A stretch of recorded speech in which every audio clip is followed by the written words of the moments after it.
If you're in the room, what are you doing with the Judge MVP number? Books are now 2-1, standalone favorite. What are you doing with the Judge number? What do I do with the MVP? I let them bet Judge at what? Even money? Come on in. I mean, you have to acknowledge now that he's the guy. Game time decisions. Only on SportsGrid. If you're in the room, what are you doing with the Judge MVP number? Books are now 2-1, standalone favorite. What are you doing with the Judge number? What do I do with the MVP? I let them bet Judge at what? Even money? Come on in. I mean, you have to acknowledge now that he's the guy. Game time decisions. Only on SportsGrid. You're going a little deep bomb hunting here. We don't care that we have the one heavy favorite with Rory, a couple other guys like Fleetwood and Tagala, etc. You're going to go a little deeper down the board. This course, I think, is going to play a little bit more to the wedges. They have, what they did is they've renovated it to basically block off some of the bombing alleys for these guys. They've narrowed the fairways. Pharrell Coast to Coast. Only on SportsGrid. Garrett Cole's getting ready to come back, too. I guess look, they've played great without him, but you're not going to say to Garrett Cole, look, don't come back. I mean, it's a ridiculous conversation to have. They're not going to take any unnecessary chances.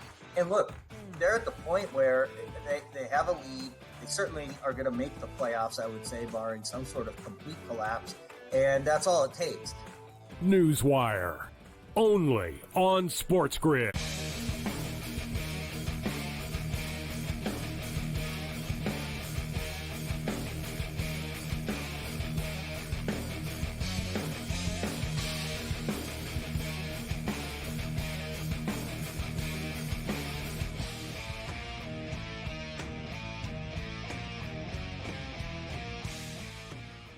Let's roll. This is SportsRage. I am Gabriel Morency. The pimps, the players, the hustlers, the people that bust them, and everybody else in between. The Thursday night throwdown has begun.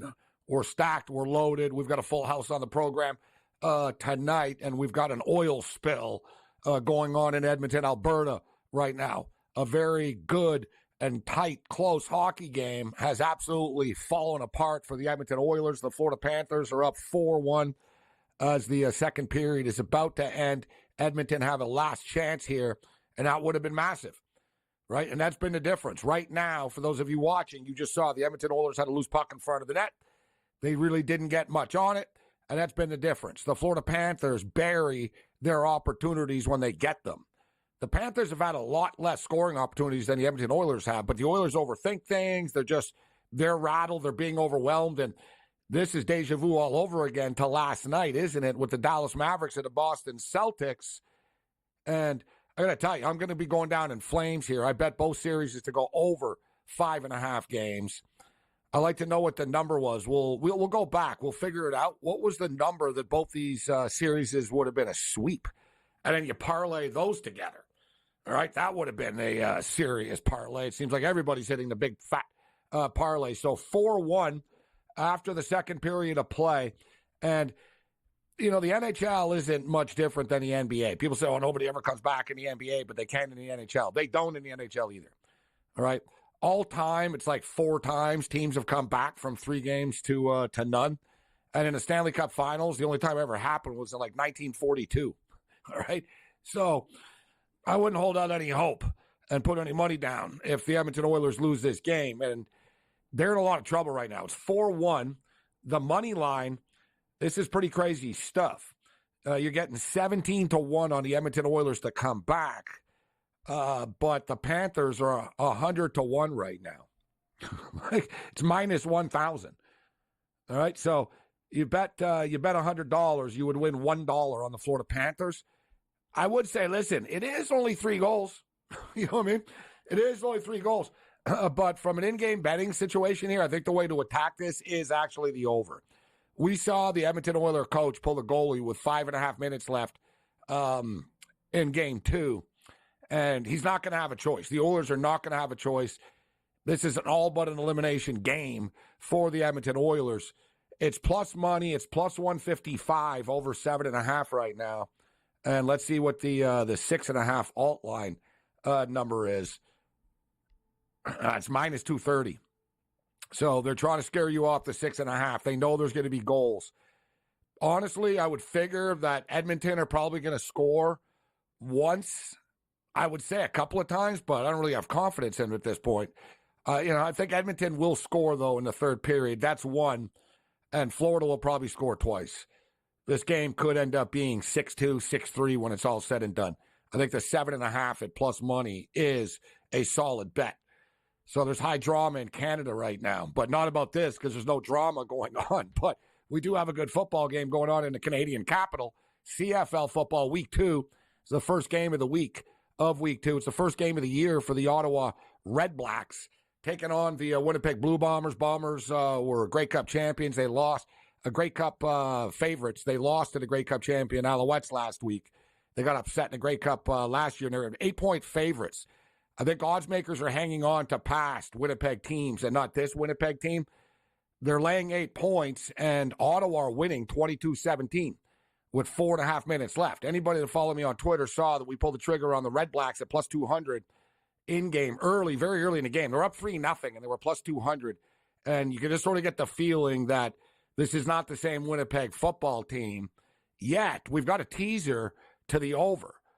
And I need over 40.5 points. We're at 39 right now. It's 22-17. There is 4 minutes left, so there's probably going to be more craziness in this game. There was just nearly an interception. And we could get overtime here, actually. At some point, in some weird way. You know what I mean? With safety here, field goal there. Who knows what's going to happen in this game. So there's, 3.5 minutes left. We see in the CFL, it's the crazy football league, right? So WNBA basketball, the Las Vegas Aces continue to struggle. They're taking on the Phoenix Mercury right now, laying 5.5 points on the road. We got Major League Baseball this evening, but we'll focus in on the Stanley Cup, the third period in game, and of course the U.S. Open as well. Now, listen, our apologies to people that tried to tune into our show last night, but it was a bigger disaster than the Edmonton Oilers' second period, although it was very similar. It was an oil spill. And we tried to go through the parlays and the golf and everything. We did get Brady's segment in, right? So at least we got Brady's golf segment in. And Cam got his golf picks in for the most part. But I tried to give a parlay last night. It took me like 30 minutes, and we never got through it. We got knocked off the air like 3 times in a row. I did tweet them out, and they are alive. A lot of the golfers that were on are right in the mix. So we'll get into the U.S. Open tonight. Drew Martin Betts steps up and in. And joins us, Detroit Lenny, in the house. Although Detroit Lenny's actually in Vegas now. But Detroit Lenny, Brent Beard, Big Card Julio, George Kurtz. Like I said, we got a lot of people on the radar tonight. Full house. We're going to run the gauntlet, get into the U.S. Open, NBA Finals, Stanley Cup Finals, Game 3 in-game, Major League Baseball in-game tonight. Like I said, I like the over 7.5 in-game in this hockey game. As far as baseball is concerned, the D-backs already up 3-0 on the Angels right now, top of the second. Dodgers and Rangers, they haven't started yet. They're about to get started. Dodgers are currently minus 190. Rangers are plus 155.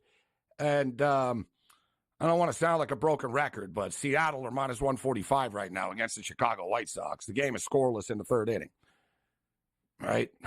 So we just keep doing it on a nightly basis, and they just keep winning on a nightly basis against the Chicago White Sox and pretty much everybody else for the last 3 weeks. The Mariners have been smoking hot. The White Sox are terrible. It's not a bad price. It's minus 145 right now. We're in the third inning. It's scoreless. I'm surprised the number is what it is. So as far as the third period is concerned, it really is amazing, this hockey game. It was as close as it could get. It was a great, very, very, very tightly contested. Both teams were playing well. Edmonton were getting the puck to the net more than they had in the last, They were looking for the perfect goal all the time.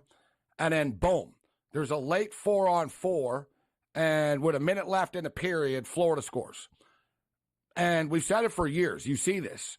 This is what championship teams do. This is like teams that win series. They're the ones that always score those goals, man. They either score the goal when there's like a minute left in the period or 30 seconds left in the period, and or they'll score the goal like the first minute into the period. And it just changes everything. It's like football.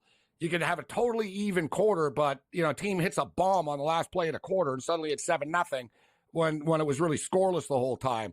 It changes the dynamic of the game a lot. And this is what championship teams do. They play for the full 20 minutes. They play for the full quarter, whatever, through. And they understand, it's not over. The period's not over until it's over. So you get that big goal, 1-0. Edmonton responds early in the second period. Bang. They absolutely positively had to respond. They did. They tied the game, 1-1. They get a breakaway. They finally take advantage of it. They score, 1-1.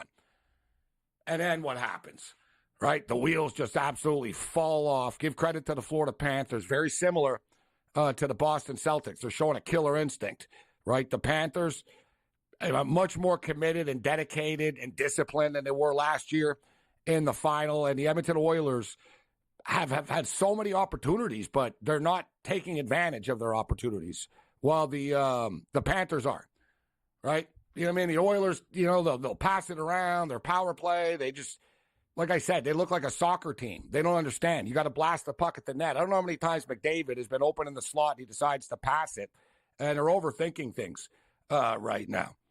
So 4-1. The puck line is -3.5. The Oilers are +3.5 right now. Total 7.5, over +160. Let's roll.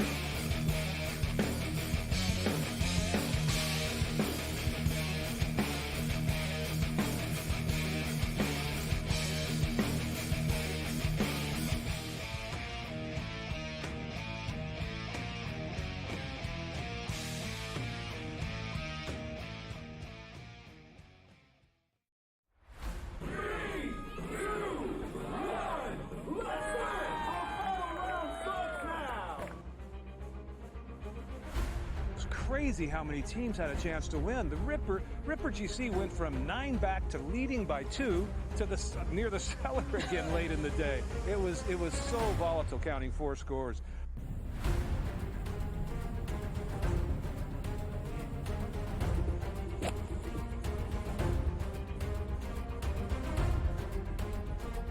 It was pretty nuts, but the cliques have been cellar dwellers for basically 2.5 seasons, and they come out victorious today. That's awesome. It'll be the summer of the cliques, definitely. So, like I said, there's definitely more to come from us. It was a magnificent ball striking performance. Yeah, I got to speak to someone in his camp before he teed off this morning, and they said to me that he is finally feeling extremely comfortable out here. He's not thinking about any swing thought. He's going out there, he's swinging so freely, and it certainly showed today.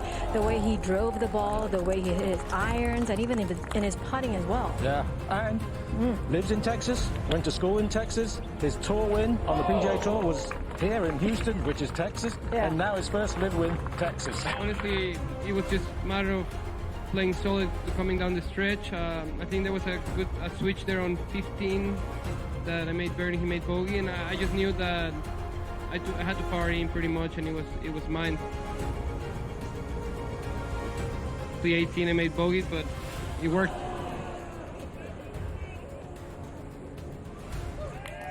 He played unbelievable, and he put pressure all the way to the end, and it was a good battle. I love playing here. Obviously, Texas treats me well. It's my adopted home state, so I'm just happy to get it done again in Houston.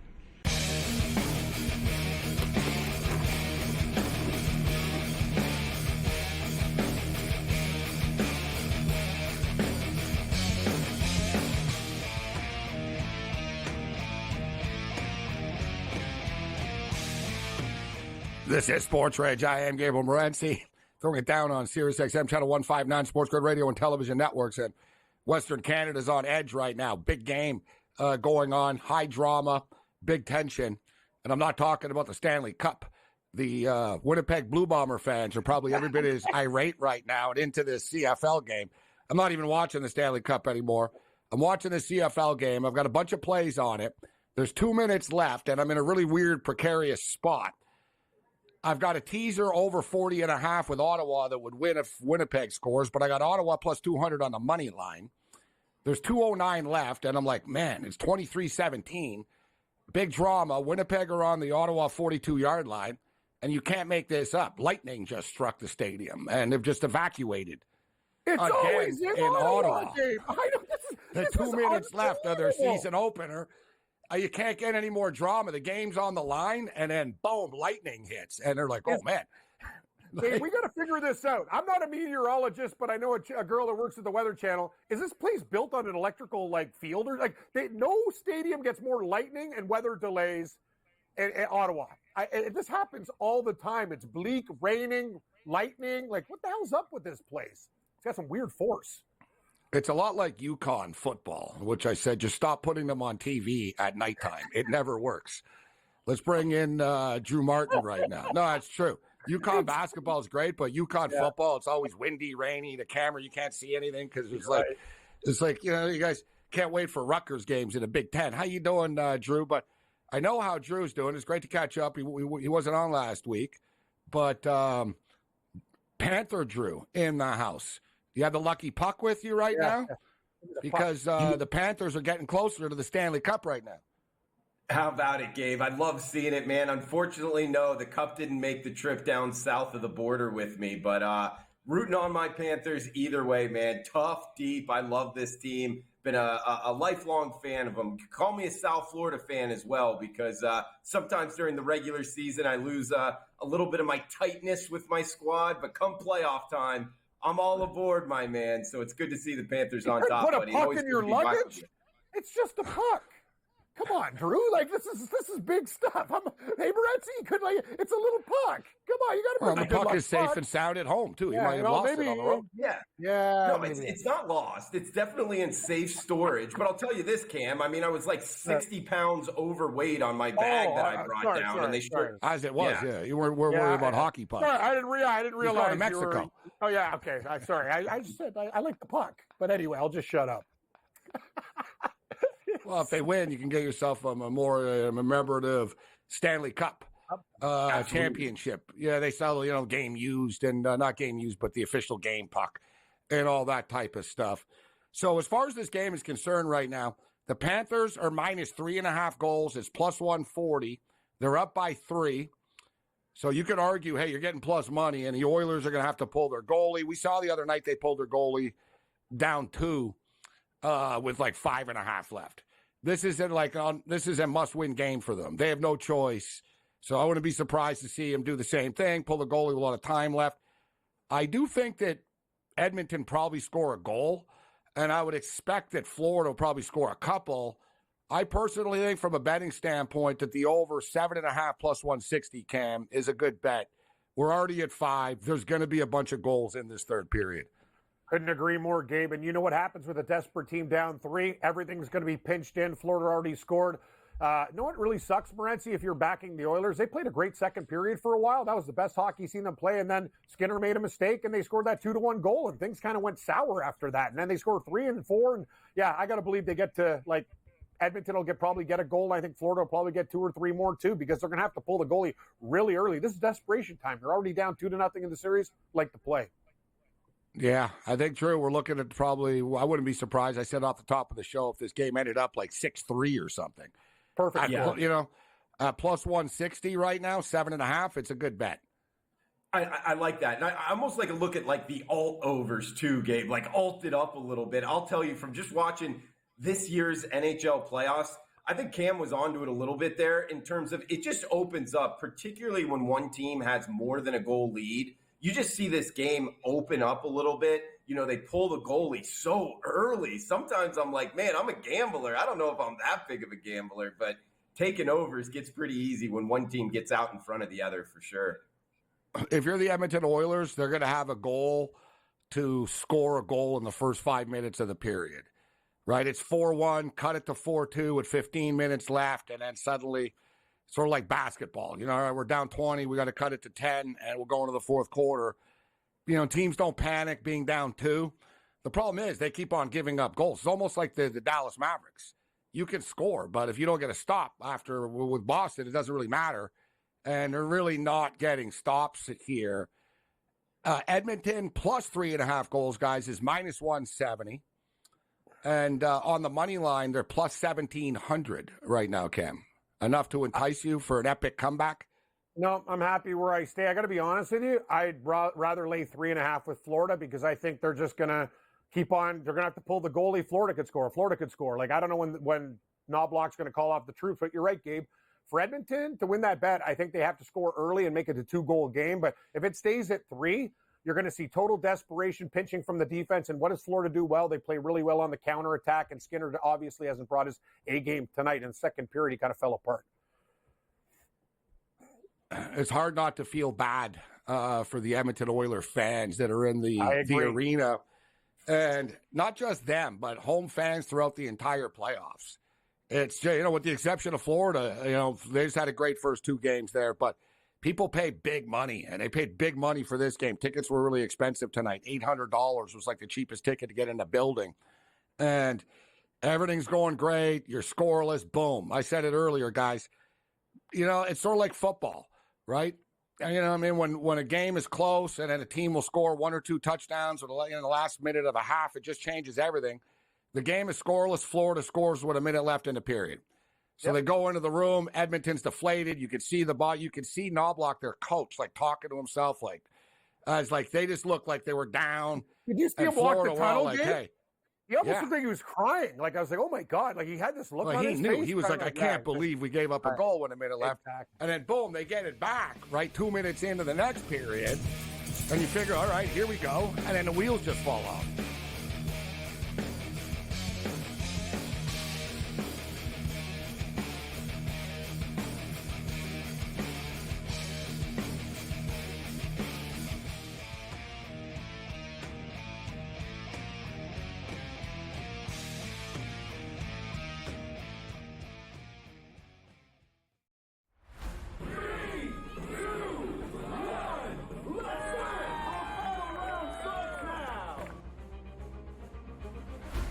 Crazy how many teams had a chance to win. The Ripper GC went from 9 back to leading by 2 to near the cellar again late in the day. It was so volatile, counting 4 scores.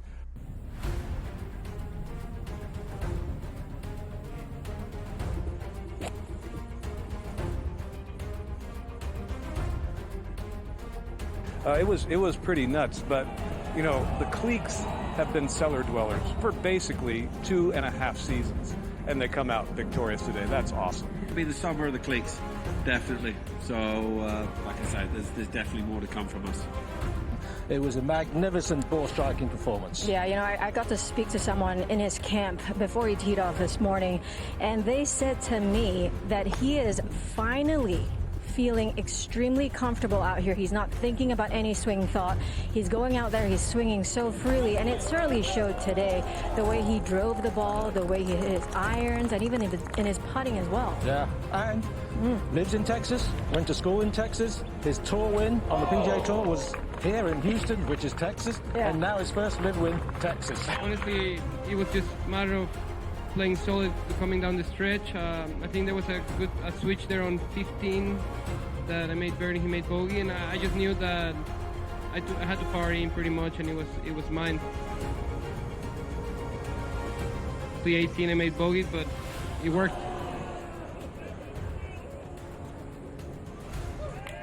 He played unbelievable, and he put pressure all the way to the end, and it was a good battle. I love playing here. Obviously, Texas treats me well. It's my adopted home state, so I'm just happy to get it done again in Houston.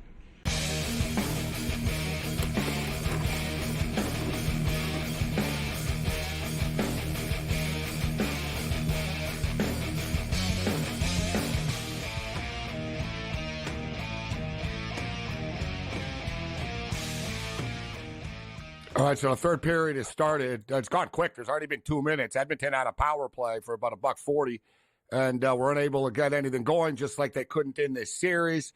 If you tally up the scores as well, what was it, 7-1 after 2 games? Now it's 11-2. Like, this has been a dominant 3-game overhaul here when you look at it. Yet it's just been these constant little mini breakdowns that cost Edmonton. Like, they're not getting dominated, but they make a mistake, Florida scores, and Edmonton get a lot of opportunities, and they don't score. And It's still 4-1. We'll keep our eye on the in-game here. I'll ask you, Drew Martin, any late-night baseball for you? Major League Baseball or Mexican League Baseball at that? Any baseball for you? Yeah, I'm actually sweating out Veracruz versus Pueblo in the Mexican League right now. Unfortunately, I'm down 2-0. Went up against the Pericos de Puebla. But in the real MLB, yeah, unfortunately, I had a down day, Gabe. It has been a great week for me, and I gave most of it back. So it's kind of a lesson in don't go too big just because it's rolling well. I'll tell you this. I'm sweating out the Mariners down to the Chicago White Sox. I just think it's fade city on the White Sox right now. I really do, Gabe. This team is one of the worst teams of all of our lifetimes. I mean, they're 2-18, their last 20. I also took a shot with the LA Angels, which, by the way, are losing right now at a big plus price with Griffin Canning on the hill. But I stayed away from your LA Dodgers in the Rangers game. Although, hey, talk about big series this weekend, Gabe. Your Dodgers got a big one as well. But, I mean, Philly, Baltimore, Cleveland, Toronto, Yankees, Red Sox. There's a bunch of action going this weekend. Big weekend for MLB. Well, I tell you what, it's the one good thing in Major League Baseball. I don't like a lot of the new things that they've done to the game, but the new schedule is cool, where everybody plays everybody. You get these big-time series all the time. Look, the Dodgers coming off a Yankee series right into playing the World Series champion Texas Rangers. And one thing with the White Sox, as you stated, it's been a nightly thing. And, in fact, it's been 4 times in, the last 6 shows that we've done it, because we were on, over the weekend, and last night, was a train wreck. But the Seattle Mariners, they come back, and the White Sox blow leads all the time. It's almost a perfect spot right now. It's only 2-0. It's the top of the 4th inning, and you're getting plus 225 with the Seattle Mariners. The Rangers put a 2 spot up in the 1st inning. Dodgers last night were down 3-1, of course, and some controversy at Dodger Stadium as the rookie, Andy Pages, ran through the stop sign at third base. The Dodgers would have the bases juiced. They were coming back. It was the 9th inning. They had the pitcher on the ropes, and the kid never looked up. At first, he got called out for ignoring the sign, but it's just as bad. He didn't look up for it. He decided on his own, I'm going to go, and he got thrown out easily, and they ended up losing the baseball game. So we'll see I think the Dodgers will be in a comeback mood once again tonight. The Dodgers are currently plus 145 now, going into the bottom of the 1st inning, down 2-0. 2-0 White Sox over the Mariners. Middle of the 4th right now, you get plus 215 with the Seattle Mariners. The total is 6.5 in game. And the Arizona Diamondbacks are up 3-0 on the Angels. And they're getting plus 750 on the Angels. 14-1 on the D-backs, 8.5. Any baseball for you here, Cam? No, I bet the White Sox, and didn't want to tell you that because usually it's a cut his mic. But I like Crochet. I like the starter. Did you secretly win the lottery and not tell us or something? I don't know what's going on, Gabe. I'm doing pretty good, actually, except for I had Aberg first-round leader. He was second. But, hey, I T5'd him. But anyway, I did. But the only reason I bet the White Sox tonight is because of Crochet. He's a starter. But when he gets out of the game and we get to that White Sox bullpen, I think we might find a way to get some Seattle plus money. And as the game progresses, we might even get a better number. So I'm just going to wait here patiently and see what happens. I also need one more goal in this hockey game with the over 5.5. I think you're on the over in the hockey game too. And once that hits and I get the money, then we could roll it into some more stuff because that's what we do here. Yeah, I'm surprised. Well, listen, it's only been 4.5 minutes, but there hasn't been a goal yet. Still 4-1 right now. Hockey's weird. Look, Edmonton are out shooting them 30-18. Like I said earlier, Florida take advantage of their opportunities when they get a chance to score, and Edmonton have not. And it's been the big difference in this series. And people are going to call out this player and that player, and Connor McDavid will get kind of a free pass when it's all said and done. Yet him and Draisaitl really haven't stepped up, just point blank. And you watch him on a power play, it's like watching Pettersson on the Canucks. It's so predictable. Yeah. He stands in the same spot, shoots the same one-timer over and over and over again.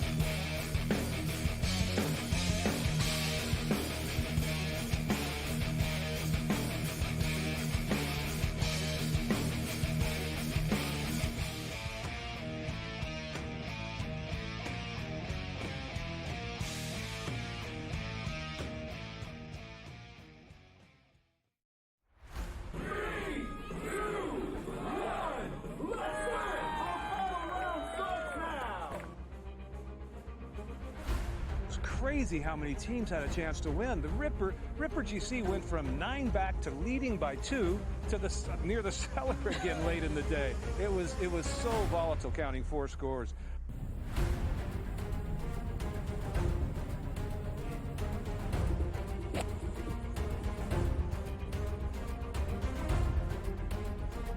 It was pretty nuts, but you know, the cliques have been cellar dwellers for basically 2.5 seasons, and they come out victorious today. That's awesome. It'll be the summer of the cliques, definitely. So, like I said, there's definitely more to come from us. It was a magnificent ball striking performance. Yeah, you know, I got to speak to someone in his camp before he teed off this morning, and they said to me that he is finally feeling extremely comfortable out here. He's not thinking about any swing thought. He's going out there, he's swinging so freely, and it certainly showed today. The way he drove the ball, the way he hit his irons, and even in his putting as well. Yeah, and lives in Texas, went to school in Texas. His tour win on the PGA Tour was here in Houston, which is Texas, and now his first live win, Texas. Honestly, it was just a matter of playing solid coming down the stretch. I think there was a switch there on 15 that I made birdie, he made bogey, and I just knew that I had to power in pretty much, and it was mine. The 18 I made bogey, but it worked.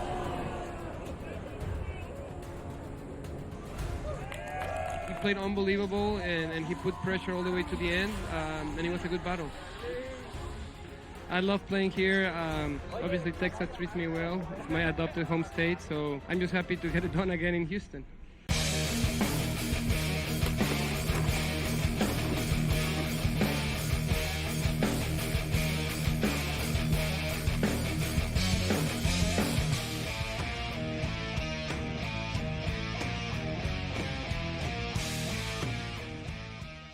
Well, we got a goal.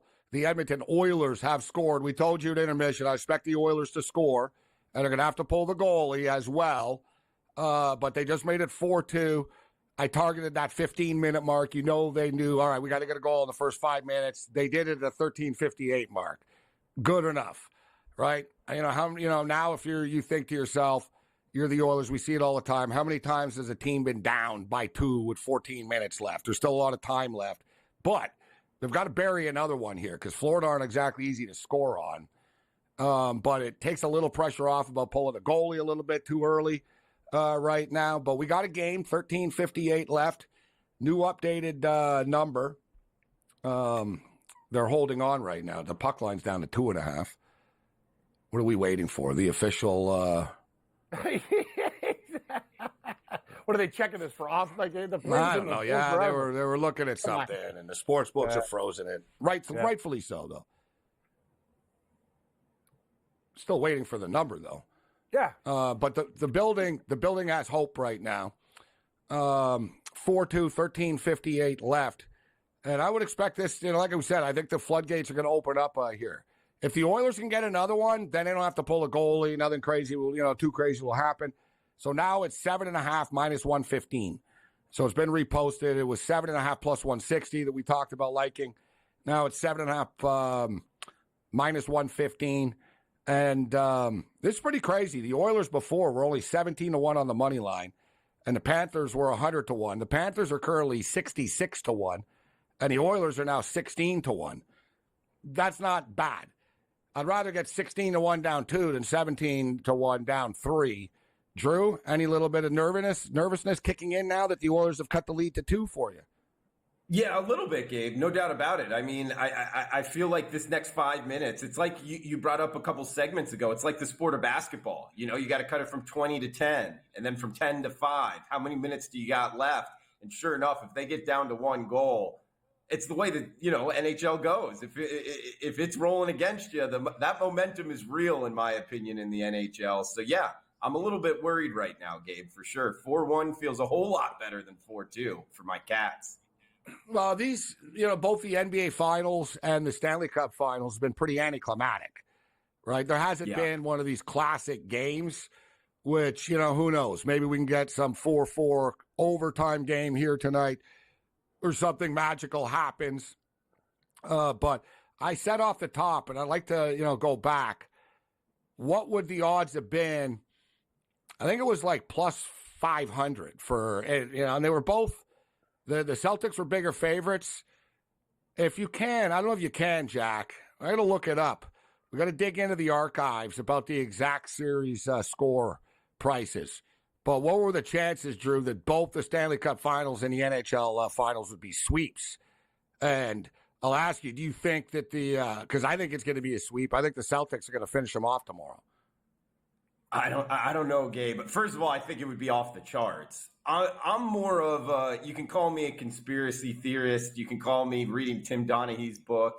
I don't think the NBA wants it to be a sweep. And therefore, I kind of, always look that route, Gabe, in terms of wanting these NBA finals in particular to have as many games as possible because it's more money for the business. So I would actually say I would look to kind of fade that theory, man, even though I know I'd probably be in the minority in saying that. Cam, do the Celtics sweep them tomorrow? No, I'm on the Mavericks. I believe the 3-0 theory, Drew. I don't know. I'm not. It's not about a conspiracy or anything. I know Dallas is looking beat down in this series. I have Boston in the series. Gabe knows that, but I think it's going to be a 5-game series. So I think the Mavericks are going to win the game, and then Boston will finish them off. So I give the Mavericks one chance, Gabe. They play a good game. They find a way to get it done and then lose. So I'm betting Dallas tomorrow. Money line. I was wrong. Listen, I thought that I'm not surprised that Boston's going to win the series, but I didn't think that they were going to own them like this. And I thought Dallas had 2 wins in them, but I don't think Boston are going to let them off the hook. I think Boston have the killer instinct right now. The players have a chip on their shoulder. And if you guys recall, not you two, but for people tuning in and Celtic fans, I've been saying this for a couple of years about Jason Tatum, about how he's a great player, but I think he's too nice at times. Where, you know what I mean? Like, the great players, you're going to win a championship. You got to get you got to toughen up a little bit sometimes. Sometimes, you know what? You got to be a jerk. You got to do this. You got to do that. And you got to have a killer edge. And he hadn't had that before. He had the basketball skill, but he didn't have that edge. And now I see him after like last night's game, and they're up 3-0. And he goes, man, even if we win, you all are going to say we didn't beat anybody. And, like he's got like a chip on his shoulder still. And I think the Celtics do as a whole, not to mention they're undefeated on the road in the playoffs, guys. That's something to be proud of. I don't think they want to cough this up. And like I said last night, Drew, if you got to go back to Boston anyways, you're the Celtics, you might as well go back partying and go back to a parade than have to go through a couple of more practices and then play a game on Monday night. And it really stretches out.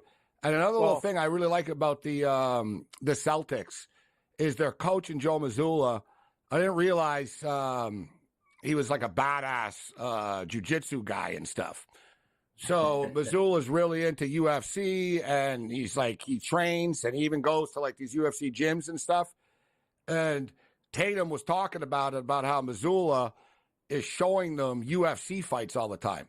And he goes, I didn't really know much about this stuff. Talking about getting an edge. He's trying to give his team like a tougher edge. And he showed them all these comebacks where fighters are being choked out and stuff, and it looks like it's over, and the other fighter comes back, and he's showing them it's never over, never stop, never stop. And he keeps showing them all these comebacks of fights. And he goes, look, this fighter got cocky and let him off the hook and got kicked in the face. And he's using fighting to explain to them, don't take the pedal off the metal in basketball, and it's working for them. Great call, Morency. Very, you know what I mean? Yeah, so that's why, you know what? I'm like, they're not going to let the pedal off the metal tomorrow. I understand that. I just think the Mavericks have one game in them. If they've any, I look at things from a perspective of personal pride, and I know they've been beat down, and Luka doesn't look the same, but I think they just show up and say, you know what? We don't want to be embarrassed either. It can work both ways. But I have a question for you, Morency. Say the Panthers win this game tonight, and they're both 3-0. What team are they both going to be sweeps, or what team do you think can win one game? I think Dallas has a better chance of winning a basketball game than Edmonton would a hockey game down 3-0. That's my take, but I'd like to hear yours. I think they're both done. I actually think it's somehow. You think it's gonna be I would just say no. You know why? That's crazy. I actually think it's worse that you're at home. It's just depressing. It is. Right? Like, I was there, and this game reminds me and I was there, Drew, the Montreal Canadiens and the Tampa Bay Lightning played in the Stanley Cup Finals like 4 or 5 years ago, whatever, 4 years ago, whatever, during one of the COVID years. And the Lightning were up 2-0 over the Canadiens. And, the Canes were kind of lucky to get to the Cup, to be honest. But they didn't get over, they were in the games, the first 2 games. So there was this hope of going, they're going to go back home. You'll see what can happen. Dude, I went to the game. The Lightning were winning like 3-0, like 5 minutes into the game. It was over. And then the Canadiens did win the game after, which surprised me. But the entire, like all the momentum and the enthusiasm in the city of Edmonton will be gone after they lose tonight. Yep. Like there'll be no buzz. It'll just be depression, right? It's same in Dallas right now. Like, if you're on the road, maybe you got a puncher's chance, but you're at home, and everybody at home thinks you suck, and it's over. So, like, you know what I'm saying? It's just, to me, Drew, it changes the dynamic. So I think both of them are going to get swept if they lose. You know what? After your story about Missoula in the jiu-jitsu game, I'm starting to rethink my conspiracy theory thing. I think Boston's going to get him. And talking about the NHL, I went to the closeout game of the Panthers over Tampa Bay. And I'll tell you, I mean, if they end up going back to Florida with that atmosphere, I think that's a real home ice atmosphere in the playoffs. I wouldn't want to go up against them there, but I'm with you. I think they close them out in Edmonton. Wow, Drew. Oh, they don't seem to be losing anywhere.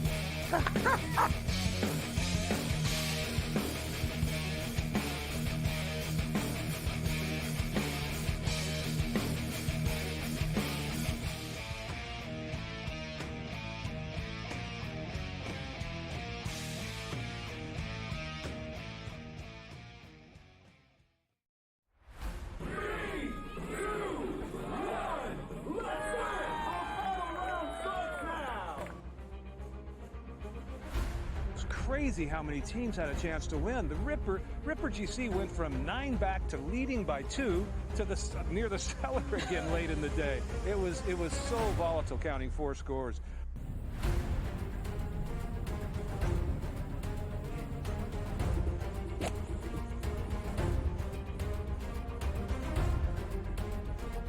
It was pretty nuts, but the Cleeks have been cellar dwellers for basically 2.5 seasons, and they come out victorious today. That's awesome. It'll be the summer of the Cleeks, definitely. So, like I said, there's definitely more to come from us.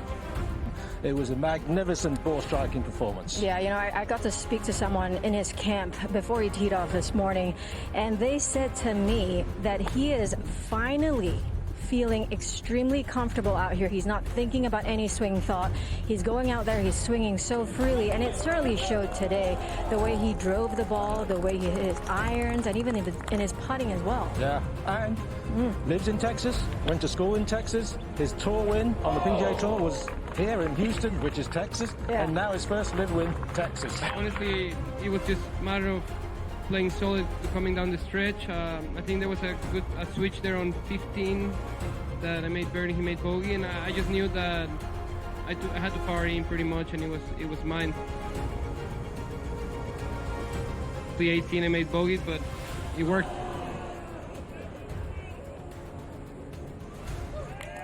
He played unbelievable, and he put pressure all the way to the end, and it was a good battle. I love playing here. Obviously, Texas treats me well. It's my adopted home state, so I'm just happy to get it done again in Houston.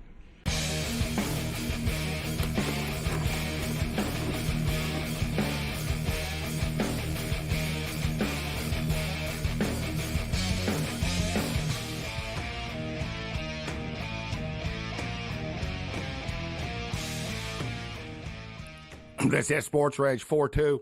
8:30 left in the hockey game. Edmonton is running out of ice time right now. They're going to have to dial it up a notch. This is all but an elimination game for them. Only one team's ever come back in Stanley Cup history from being down 3-0 in the Stanley Cup, and it was in 1942. So I wouldn't bank on it happening. Very similar to the NBA. It's 0-156, right? But that's in the playoffs. Yeah, 1942, Cam. That's when, my mom's birth date there. That's a hell of a long time ago. So is that 84? Yeah, that's crazy. 84 years.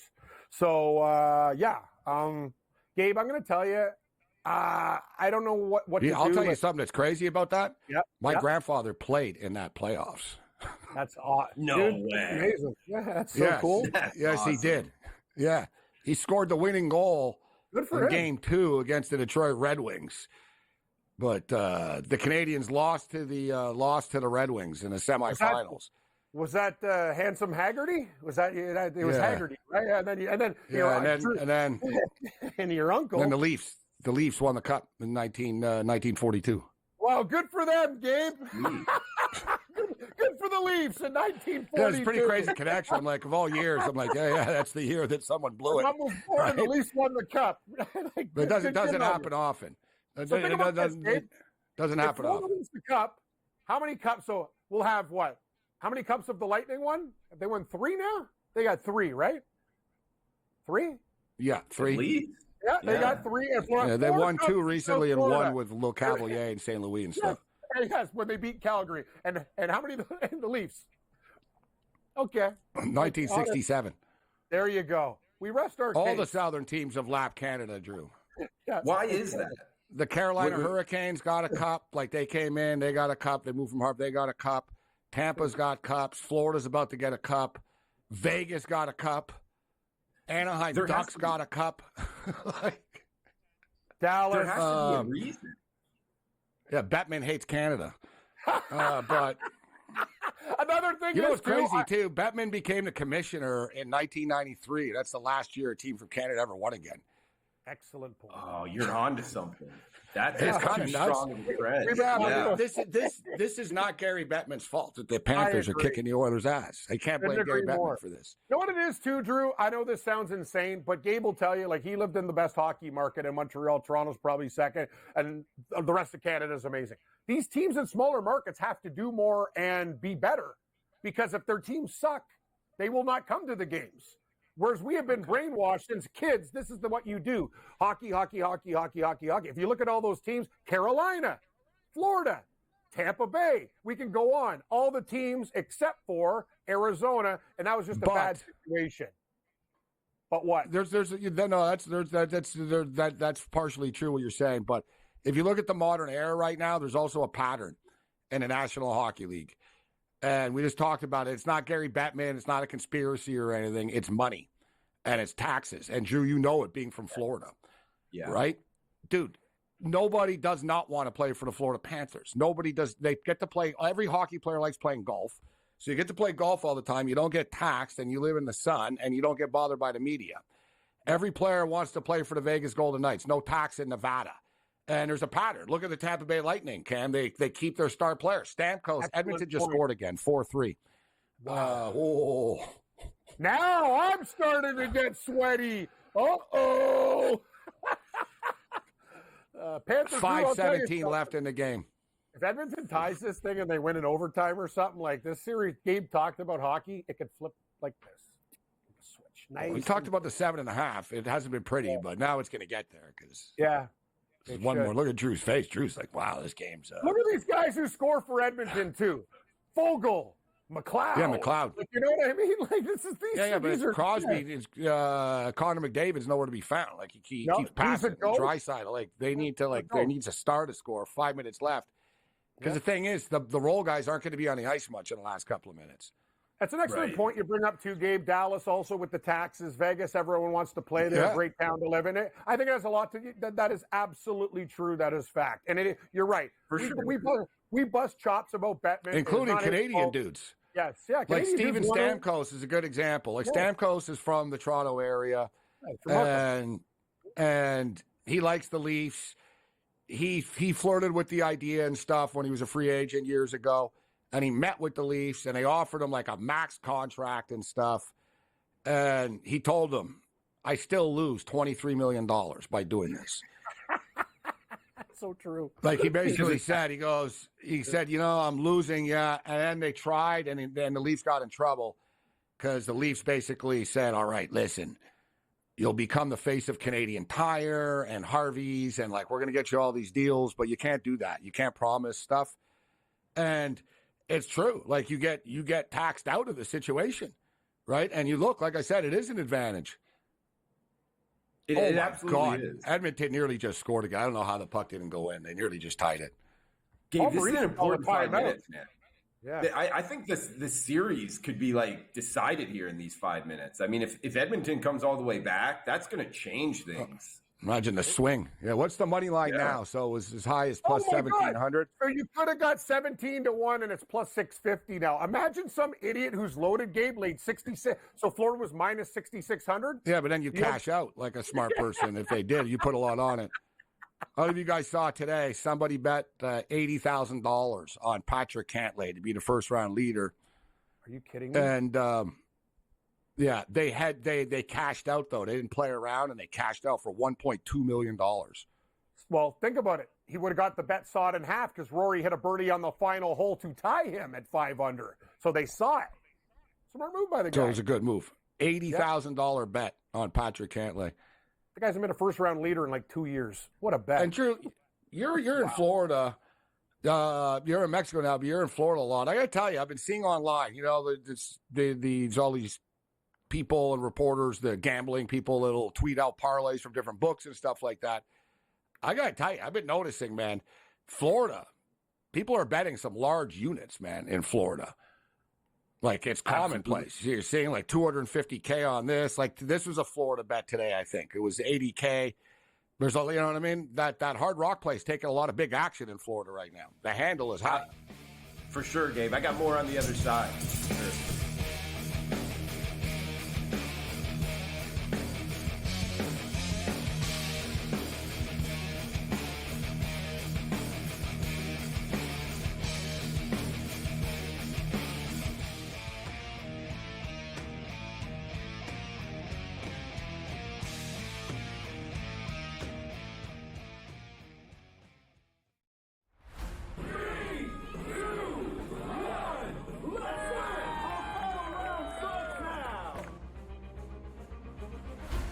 Crazy how many teams had a chance to win. The Ripper GC went from 9 back to leading by 2 to near the cellar again late in the day. It was so volatile, counting 4 scores.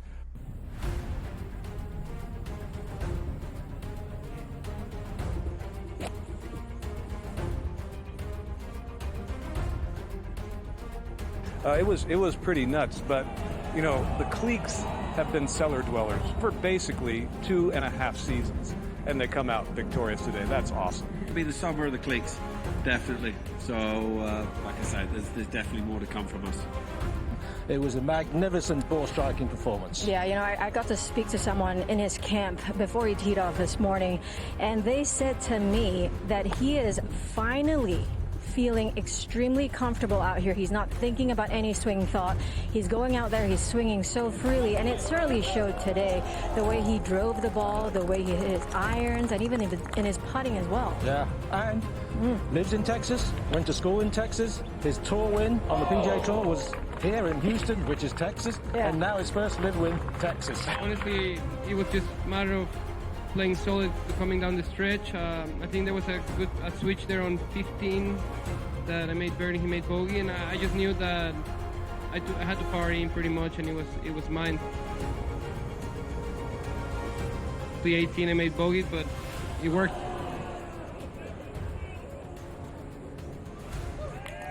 He played unbelievable, and he put pressure all the way to the end, and it was a good battle.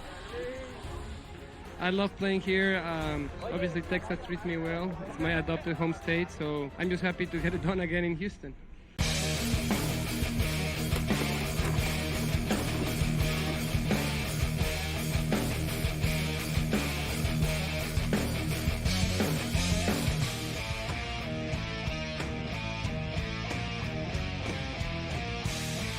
Well, the game is on the line for real right now. It's 4-3. There's 1:17 left. The Oilers have pulled the goalie. That total 7.5 is still on the line here right now. And potentially we could have an epic comeback and maybe a glorious overtime, puck going down the ice. Oh, my God. Ooh. I got to tell you, we've seen this often where it looks like it's going in, it doesn't go in, and then the other team scores. But the Panthers just took a shot at the empty net and it hit the goalpost. I'm only 2 seconds behind you tonight. I guess I'm on the right feed. Yeah, I just saw that. Amazing. Wow, that was close. Like literally at missed first it. At first, it didn't look like it was going. It looked like it was going to be wide, but All right, hit the side of that more than the post when they were in slow-mo. All right, so now there's a timeout, man. Wow. The Edmonton Oilers call a timeout here. 1:01 left. What a game. I get the feeling they're going to score. I'm starting to think the same thing. I got to tell you, though, Gabe, this is why in sports, that little meltdown they had there when 2-1, 3-1, 4-1, you can't ever be in that. Like, you know what I mean? That was the thing. The 2-1 goal kind of demoralized them, which led to the third and fourth. And now you come back. It's like, never quit, man. Like, you can't have mental lapses like that in games. And this is the thing. If Florida ends up winning this game, Edmonton's going to think, man, what the hell happened in those few minutes where we gave up 3 goals? This is Dallas and Boston all over again from last night, where Dallas went on a 20-2 run and still ended up losing and just tortured their fans. Correct. I want to hang on here with Drew here for the next, we got about 2.5 minutes here and see the end of this game. The Oiler fans are up and getting crazy here. And like I said when there was like 4 or 5 minutes left, the role players are the ones getting it done, and they won't be the ones on the ice in the game's final minute. Wow, the Panthers just missed the net again, another icing. The Panthers are playing with fire by firing at the empty net like this. Damn right they are. Chip it out. It's the first rule of hockey. Stop trying to get a goal and just literally just put it up in the air. Get it out, man. Like, that's stupid. And they lost. They that want last the cup, baseball. but it is true. Like, the Panthers are normally very smart, and they will just chip it down the ice, but Barkov just ripped it at the net, but it led to a quick whistle and a quick icing call. So 40 seconds left, and the Oilers are running out of time here. They've got like one drive left. The game is on the line, and here it is with McDavid. Do something special here. That should be a penalty. Even though there's only 30 seconds left, that's a penalty. He just got tripped. There should be a man advantage for the Oilers here with 30 seconds left, but they didn't call it. Tripped him, Ralphie. I'm surprised. That was a penalty. Yeah, like at any time, you can't just do whatever you want because it's the end of a game. Like that's a penalty. The team's trying to come back and you tripped them. You know what I'm saying? Look at this. The Panthers win the battle. And that's what they do. They're just pinning the puck. This game's going to stay under 7.5. 4-3 final. The game is over. They just screwed the Oilers out of like 1.2 seconds too, I swear. The puck was behind the net. I'm like, I should be icing too right there, but the game's over either way. So 4-3 final score. The Oilers, man, it didn't take these guys long to get off the ice. They're already like in their room pretty much. And the Oilers look devastated. Oiler Nation devastated. And bad night for the bars in Edmonton. No one's going to be happy. Like, it's just a bad night for everybody in Edmonton. But you know the way they say. Good night for the sports books in Canada. Win or lose, hit the booze. And I'll tell you one thing we haven't hit. The Oilers post-game show. Things could get a little bit stupid tonight with these media types. They're not going to be in any mood to answer questions after this one. Watch out. No. That's going to be a lot of fun for them. Yeah. That's going to be a lot of fun. True, I got Brent Beard coming up later talking college football, and wild day today with news that the Big 12 is going to sell a 20% share of their conference to a equity hedge fund for $1 billion, and they're going to change the name. They won't be called the Big 12 anymore. They're going to be called the Allstate 12 Conference after Allstate Insurance, and they're going to get like $50 million a year. And now other conferences are all going to follow suit. Conference USA is already in talks to change the name to the Globe Life USA Conference. So it's like bowl games now. Conferences are selling their naming rights. It's the Wild West. The Zaxby's Chicken, Big West. So what do you think, Drew? What do we? Is it Chick-fil-A or Dr. Pepper? I figured Dr. Pepper's going to buy the SEC. Great call. Yeah, it's possible Budweiser. I don't know if the NCAA would allow that, but Chick-fil-A's there. We got McDonald's, Nike, the big name brands. They'll all be in the mix, I'm sure. I'm Walmart, with you, Gabe. Chick-fil-A and Dr. Pepper are the favorites by far. Welcome to Microsoft Big Ten football.